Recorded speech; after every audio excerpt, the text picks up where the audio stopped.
ಪಿತನ ಸುತನ ಮತ್ತು ಪವಿತ್ರಾತ್ಮರ ನಾಮದಲ್ಲಿ ಆಮೆನ್. ಕರ್ಮೇಲಿನ ಪ್ರಾರ್ಥನೆಯ ಒಂದು ಕರಿಮೋಡನ ಕಾಣುವೆ, ಆಹಾಬ ನಡುಗಿದಂತೆ ಅಗ್ನಿ ಮಳೆಯಾಗಿ ಸುರಿಯಲಯ್ಯ.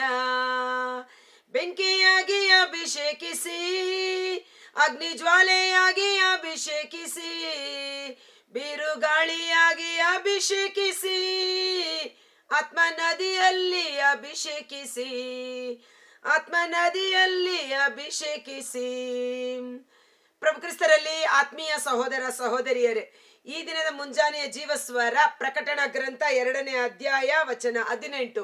ಈ ದಿನ ತುವತೈರ ಆ ಸಭೆಗೆ ದೇವರು ಕೊಟ್ಟಂತ ಸಂದೇಶ. ಆ 7 ಸಭೆಗಳು ಯಾರು? ನಾವೇ ಆಗಿದ್ದೇವೆ. ಸೊ ಒಂದೊಂದು ಸಭೆಗೆ ಕೊಟ್ಟಂತ ಕರೆಕ್ಷನ್ಸು, ತಿದ್ದುವಿಕೆ ನಮ್ಮ ಜೀವಿತದಲ್ಲಿ ನಾವು ಮಾಡಿ ಪರಿಶುದ್ಧನು ಇನ್ನೂ ಪರಿಶುದ್ಧನಾಗಲಿ, ಪವಿತ್ರನು ತನ್ನ ಪಾವಿತ್ರತೆಯನ್ನು ಇನ್ನೂ ಹೆಚ್ಚಿಸಿಕೊಳ್ಳಲಿ. ಅದಕ್ಕಾಗಿ ದೇವರ ವಾಕ್ಯ ಕನ್ನಡಿ ಇದ್ದ ಹಾಗೆ ಆ ವಾಕ್ಯ ನಮ್ಮನ್ನ ಶುದ್ಧೀಕರಿಸಲಿ. 2:18 ಪ್ರಕಟಣಾ ಗ್ರಂಥ. ತುವತೈರದಲ್ಲಿರುವ ಶ್ರೀಸಭೆಯ ದೂತನಿಗೆ ಹೀಗೆ ಬರೆ, ಪ್ರಜ್ವಲಿಸುವ ಬೆಂಕಿಯ ಕೆಂಡದಂತ ಕಣ್ಣುಗಳುಳ್ಳವನು. ಅದ್ಭುತಕರವಾದ ವಚನಗಳಪ್ಪ. ಪ್ರಕಟಣಾ ಗ್ರಂಥದಲ್ಲಿ ಪ್ರಭು ಯೇಸುವಿನ ನಾಮಾಂಕಿತಗಳು, ಆಮೇನ್ ಎಂಬಾತನು, ಮೃತರಾದರೂ ಪುನರುತ್ಥಾನಗೊಂಡ ಮೃತ್ಯುಂಜಯನು, ಒಂದೊಂದು ಹೆಸರುಗಳು ಅದ್ಭುತಕರವಾಗಿದೆ. ಇವತ್ತು ನೋಡ್ತಿದ್ದೀವಿ, ಪ್ರಜ್ವಲಿಸುವ ಬೆಂಕಿಯ ಕೆಂಡದಂತ ಕಣ್ಣುಗಳುಳ್ಳವನು, ತಾಮ್ರದಂತಿರುವ ಪಾದಗಳುಳ್ಳವನು ಆದ ದೇವಪುತ್ರನ ಸಂದೇಶವಿದು. ಸರ್ವೇಶ್ವರನ ಕಣ್ಣುಗಳು ಹೇಗೆ ಇದೆ? ಬೆಂಕಿಯ, ಪ್ರಜ್ವಲಿಸುವ ಬೆಂಕಿಯ ಕೆಂಡದಂತಿದೆ ಅನ್ನೋ ರೀತಿಯಲ್ಲಿ. ಸಿರಾಕನ ಗ್ರಂಥ 23ನೇ ಅಧ್ಯಾಯ ವಚನ 19ರಲ್ಲಿ ನಾವು ನೋಡ್ತೇವೆ, 10,000 ಸೂರ್ಯನಿಗಿಂತಲೂ ಹೊಳಪಾದ ಕಣ್ಣುಗಳು ಆತನ ಕಣ್ಣುಗಳು. ಒಂದು ಸೂರ್ಯನನ್ನೇ ನಾವು ದಿಟ್ಟಿಸಿ ನೋಡಲು ಸಾಧ್ಯವಿಲ್ಲ, ಆತನ ಪ್ರಕಾಶವನ್ನು ತಡೆದುಕೊಳ್ಳಲು ಸಾಧ್ಯವಿಲ್ಲ, ಆ ಬೆಳಕಿಗೆ ಮರೆಯಾದುದು ಯಾವುದೂ ಇಲ್ಲ. ಹೀಗಿರುವಲ್ಲಿ 10,000 ಸೂರ್ಯನ ಪ್ರಕಾಶದಂತ ಒಳಪಾದ ಕಣ್ಣುಗಳು ಉಳ್ಳವರು ಪ್ರಭು ಯೇಸು ಆಗಿದ್ದಾರೆ. ಅದಕ್ಕೆ ಸಂತ ಪೌಲ ಹೇಳ್ತಾರೆ ಇಬ್ರಿಯ 4:13ರಲ್ಲಿ, ಆತನ ದೃಷ್ಟಿಗೆ ಎಲ್ಲವೂ ಬಟ್ಟ ಬಯಲು. ದೇವರ ಸನ್ನಿಧಾನದಲ್ಲಿ ಬಂದಾಗ ನಾವೇನೇನೂ ಇಲ್ಲ, ಮುಚ್ಚುಮರೆ ಮಾಡಲು ಏನೂ ಇಲ್ಲ. ನೋಡಿ ಸ್ವಾಮಿ, ನಾವಿರೋದೇ ಹೀಗೆ ಎಂದು ನಾನೇ ಎಂದು ಒಪ್ಪಿಕೊಳ್ಳುವವನು ಭಾಗ್ಯವಂತನು. ಬದಲಿಗೆ ದೇವರ ಸನ್ನಿಧಾನದಲ್ಲಿಯೂ ಬಂದು ನಾನು ನೀತಿವಂತನೂ, ನಾನು ಪರಿಶುದ್ಧನೂ ಎಂದು ಕೊಚ್ಚಿಕೊಳ್ಳುವವನು ದೇವರ ಮೆಚ್ಚುಗೆಗೆ ಪಾತ್ರನಾಗಲು ಸಾಧ್ಯವಿಲ್ಲ. ಹಬಕ್ಕುಕನ ಗ್ರಂಥ 1ನೇ ಅಧ್ಯಾಯ ವಚನ 13ರಲ್ಲಿ ನಾವು ನೋಡ್ತೇವೆ, ನಿನ್ನ ಕಣ್ಣುಗಳು ಕೆಟ್ಟದನ್ನು ನೋಡಲಾರದಂತ ಶುದ್ಧವಾದ ಕಣ್ಣುಗಳು ಎಂಬುದಾಗಿ. ಯೋಬ 10 ವಚನ 4ರಲ್ಲಿ ಯೋಬ ಹೇಳ್ತಾನೆ, ನೀನು ಮನುಜರ ಕಣ್ಣುಗಳಂತೆ ಕಣ್ಣುಗಳು ನಿನಗಿವೆಯೋ, ಮನುಷ್ಯನು ನೋಡುವಂತೆ ನೀನು ನೋಡುತ್ತೀಯ ಅನ್ನುವ ರೀತಿಯಲ್ಲಿ. ಮನುಷ್ಯ ಹೇಗೆ ನೋಡ್ತಾನೆ? ಮನುಷ್ಯನ ಕಣ್ಣು ಕಾಮಾಲೆ ಕಣ್ಣು, ನೋಡಿದ್ದೆಲ್ಲ ಕೆಟ್ಟದ್ದೇ, ಮನಸ್ಸು ಗ್ರಹಿಸಿಕೊಳ್ಳುವುದು ಕೆಟ್ಟದ್ದೇ ಅಂತ. ಆದರೆ ದೇವರ ಕಣ್ಣುಗಳು ಪರಿಶುದ್ಧವಾದ ಕಣ್ಣುಗಳು. ನನಗೆ ಇನ್ನೂ ದೇವರ ಕಣ್ಣುಗಳ ಬಗ್ಗೆ ಮಾತನಾಡಬೇಕಾದ್ರೆ, ಪೌಲನನ್ನ ಅನನೀಯನಿಗೆ ದೇವರು ಹೇಳ್ತಾರೆ, ನೀನು ಎದ್ದು ಹೋಗಿ ಸೌಲನನ್ನು ಅಭಿಷೇಕಿಸು ಅನ್ನುವಾಗ ಅನನೀಯ ದೇವರಿಗೆ ಪಾಠ ಹೇಳ್ತಾನೆ, ದೇವರೇ ಅವನು ಸಭೆಯನ್ನು ಹಿಂಸಿಸಿದವನು, ಹೋಗಿ ಅವನಿಗೆ ಅಭಿಷೇಕ ಮಾಡು ಅಂತ ಹೇಳ್ತೀಯಲ್ಲ ಅಂತ. ಆಗ ದೇವರು, ನೀನು ಮನುಷ್ಯನ ಕಣ್ಣಿನಿಂದ ನೋಡಿ ಹೇಳುತ್ತಿ, ನಾನು ಮನುಷ್ಯನ ಕಣ್ಣುಳ್ಳವನಲ್ಲ, ಆತನು ನನಗಾಗಿ ನನ್ನ ರಾಜ್ಯಕ್ಕಾಗಿ ಎಂತ ಕಷ್ಟ ಸಂಕಟಗಳನ್ನು ಅನುಭವಿಸಬೇಕಾಗಿದ್ದಾನೆ ಎಂದು ಸಂತ ಪೌಲರಾಗಿ ರಕ್ತ ಸಾಕ್ಷಿಯಾಗುವ ದೃಷ್ಟಿಯನ್ನು ಇಟ್ಟುಕೊಂಡು ದೇವರು ಮಾತನಾಡುವುದನ್ನು ನಾವು ನೋಡುತ್ತೇವೆ. ಆದ ಕಾರಣ ಯಾರನ್ನು ಮನುಷ್ಯರ ಕಣ್ಣಿನಿಂದ ನೋಡದೆ ಪಾರಮಾರ್ಥಿಕವಾದ ಕಣ್ಗಳಿಂದ ನಾವು ನೋಡಬೇಕೆಂಬುದಾಗಿ.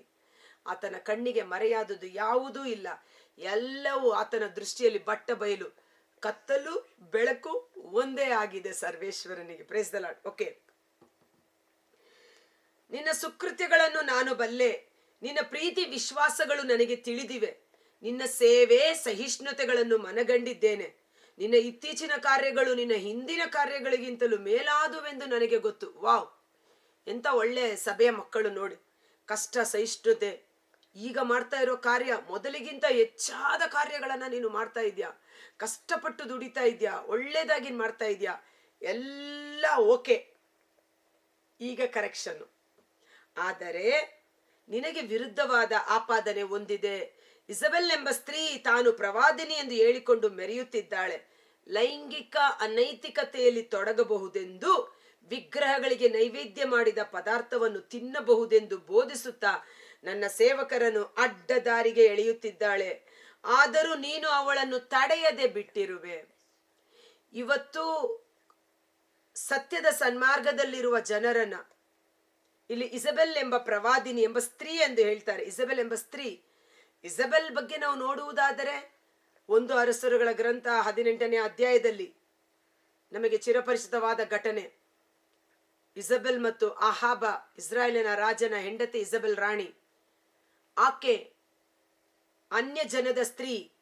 ಇಸ್ರಾಯೇಲ್ ವಂಶಕ್ಕೆ ಸೇರಿನಾದ ಆಹಾಬ ಆಕೆಯನ್ನು ಮದುವೆಯಾದದ್ದೇ ಮೊದಲನೆಯ ತಪ್ಪು. ಮದುವೆಯಾದ ನಂತರ ಹೆಂಡತಿಯ ಪ್ರೀತಿಗೆ ಆಕರ್ಷಣೆಗೆ ಮನಸೋತ ಅವನು ವಿಗ್ರಹಾರಾಧನೆಗಳನ್ನು ಮಾಡುತ್ತಾ ಲೈಂಗಿಕ ಅನೈತಿಕ ಪದಾರ್ಥಗಳನ್ನು ತಿನ್ನುವುದರಲ್ಲಿ ಪ್ರಾರಂಭ ಮಾಡಿ ಜನರನ್ನು ಅದಕ್ಕೆ ಪ್ರಚೋದನೆ ಮಾಡ್ತಾ ಇದ್ದಾಗ, ಸರ್ವೇಶ್ವರ ನಿಜವಾದ ದೇವರು, ಅವರನ್ನು ಬಿಟ್ಟು ಅನ್ಯ ದೇವರನ್ನು ನೀವು ಆರಾಧನೆ ಮಾಡುವುದು ಏಕೆ ಎಂದು ಅರಸನನ್ನು, ಇಸಬೆಲ್ ರಾಣಿಯನ್ನು ಪ್ರತಿಭಟಿಸಿದ ಏಕೈಕ ವ್ಯಕ್ತಿ ಪ್ರವಾದಿ ಎಲಿಯ. ಇತ್ತೀಚಿನ ದಿನಗಳಿಗೆ ನಮಗೆ ಎಲಿಯನ ಅಭಿಷೇಕ ಬೇಕಾಗಿದೆ. ಅದಕ್ಕಾಗಿ ಮಲಾಕಿ 4ನೇ ಅಧ್ಯಾಯ ವಚನ 6ರಲ್ಲಿ ನಾವು ನೋಡುತ್ತೇವೆ, ಅಂತಿಮ ದಿನಗಳಲ್ಲಿ ಎಲಿಯ ಪ್ರವಾದಿ ಮರಳಿ ಬರುತ್ತಾನೆ. ತಂದೆಯ ಮನಸ್ಸನ್ನು ಮಕ್ಕಳ ಕಡೆಗೂ, ಮಕ್ಕಳ ಮನಸ್ಸನ್ನು ತಂದೆಯ ಕಡೆಗೂ ನಾನು ತಿರುಗಿಸುತ್ತೇನೆ. ಇದರ ಅರ್ಥ ಏನು? ತಂದೆ ದೇವರಿಂದ ದೂರವಾಗಿರುವ ಮಕ್ಕಳ ಮನಸ್ಸು ದೇವರ ಬಳಿ ಹಿಂದಿರುಗಿ ಬರಬೇಕು. ಅದಕ್ಕಾಗಿ ಎಲಿಯ ಪ್ರವಾದಿ ಮಾಡಿದಂತ ಕೆಲಸ. ಸರ್ವೇಶ್ ನಿಜವಾದ ದೇವರೆಂದು ಕರ್ಮೆಲ್ ಬೆಟ್ಟದ ಮೇಲೆ ಬೆಂಕಿಯ ಮಳೆ ಬರುವಂತೆ ಪ್ರಾರ್ಥಿಸಿ ದಹನ ಬಲಿ ಸ್ವೀಕರಿಸಲ್ಪಟ್ಟು ಬಾಳನ 450ಕ್ಕೂ ಹೆಚ್ಚಾದ ಪ್ರವಾದಿಗಳನ್ನು ಕೊಂದು ಹಾಕಿದನು. ಇನ್ನೆಷ್ಟರವರೆಗೆ 2 ಮನಸ್ಸುಳ್ಳವರಾಗಿರುವಿರಿ ಎಂಬುದಾಗಿ. ಸೊ ಆಗ ಬಂದ ಇಸಬೆಲ್ ರಾಣಿಯ ರೀತಿಯಲ್ಲಿ ಇತ್ತೀಚಿನ ದಿನಗಳಲ್ಲಿ ಅನೇಕ ಸುಳ್ಳು ಬೋಧನೆ ಮಾಡುತ್ತಾ, ಪರವಾಗಿಲ್ಲ, ವಿಗ್ರಹಾರಾಧನೆ ಮಾಡಬಹುದು, ಪ್ರಸಾದಗಳನ್ನ ತಿನ್ನಬಹುದು, ವ್ಯಭಿಚಾರ ಏನು ದೊಡ್ಡ ಪಾಪ ಅಲ್ಲ, ಮೋಸ ಹೋಗಬೇಡಿ, ನಿಮ್ಮನ್ನೇ ನೀವು ವಂಚಿಸಿಕೊಳ್ಳಬೇಡಿ, ವ್ಯಭಿಚಾರದಿಂದ ದೂರ ಓಡಿ ಹೋಗಿರಿ, ನಮ್ಮ ದೇಹ ದೇವರ ಆಲಯ, ಪರಿಶುದ್ಧಾತ್ಮರು ನಮ್ಮ ದೇಹದೊಳಗೆ ವಾಸಿಸುತ್ತಿದ್ದಾರೆ. ವ್ಯಭಿಚಾರ ಮಾಡುವವನು ನೇರ ದೇವರ ಆಲಯವಾದ ದೇಹಕ್ಕೆ ದ್ರೋಹ ಮಾಡುತ್ತಾನೆ, ಅಂತವನನ್ನು ದೇವರು ನಾಶ ಮಾಡುತ್ತಾರೆ ಎಂದು ಪವಿತ್ರ ಗ್ರಂಥದಲ್ಲಿ ಬರೆಯಲ್ಪಟ್ಟಿದೆ. 1 ಕೊರಿಂಥ 3:16 ಮತ್ತು 17ರಲ್ಲಿ. ಇಲ್ಲಿ ಆ ರೀತಿ ಜನರನ್ನ ತಪ್ಪಾದ ಮಾರ್ಗದಲ್ಲಿ ಮುನ್ನಡೆಸುವವರು ಆ ವ್ಯಕ್ತಿಯ ಬಗ್ಗೆ ತಿಳಿದು ಬಂದು ಅವರನ್ನು ತಡೆಯದೆ ನಿಲ್ಲಿಸಿರುವುದು ತಪ್ಪು. ನಮ್ಮ ಜನರು ತಪ್ಪಾದ ಮಾರ್ಗದಲ್ಲಿ ಹೋಗುತ್ತಿದ್ದಾರೆ ಎಂದರೆ ಅವರನ್ನು ಸರಿಯಾದ ದಾರಿಗೆ ತರಬೇಕಾದದ್ದು ನಮ್ಮ ಕರ್ತವ್ಯವಾಗಿದೆ. ಪಶ್ಚಾತ್ತಾಪ ಪಟ್ಟು ಪಾಪಕ್ಕೆ ವಿಮುಖಳಾಗುವಂತೆ ನಾನು ಅವಳಿಗೆ ಕಾಲಾವಕಾಶ ಕೊಟ್ಟೆ, ಆದರೆ ಅವಳು ತನ್ನ ಜಾರತ್ವವನ್ನು ತ್ಯಜಿಸಿ ದೇವರಿಗೆ ಅಭಿಮುಖಳಾಗಲು ನಿರಾಕರಿಸುತ್ತಾಳೆ. ಇಗೋ ನೋಡು, ಅವಳು ರೋಗದಿಂದ ಹಾಸಿಗೆ ಹಿಡಿಯುವಂತೆ ಮಾಡುತ್ತೇನೆ. ಅವಳೊಡನೆ ವ್ಯಭಿಚಾರ ಮಾಡುವವರು ಅವಳ ದುಷ್ಕೃತ್ಯಗಳನ್ನು ತ್ಯಜಿಸಿ ಪಶ್ಚಾತ್ತಾಪ ಪಟ್ಟು ದೇವರಿಗೆ ಅಭಿಮುಖರಾಗದೆ ಹೋದರೆ ಅವರು ಭೀಕರ ಕಷ್ಟ ನಷ್ಟಗಳಿಗೆ ಗುರಿಯಾಗುವಂತೆ ಮಾಡುತ್ತೇನೆ.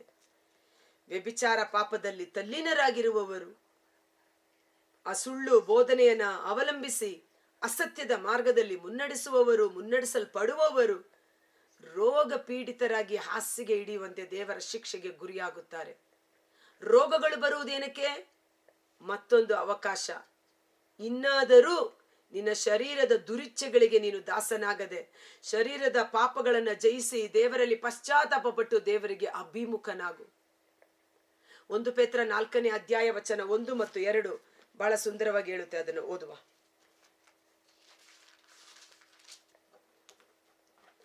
ಕ್ರಿಸ್ತ ಯೇಸು ದೈಹಿಕವಾಗಿ ಹಿಂಸೆ ಬಾಧೆಯನ್ನು ಅನುಭವಿಸಿದ್ದರಿಂದ ನೀವು ಅವರಲ್ಲಿದ್ದ ಅದೇ ಭಾವನೆಯಿಂದ ನಿಮ್ಮನ್ನು ಬಲಪಡಿಸಿಕೊಳ್ಳಿರಿ.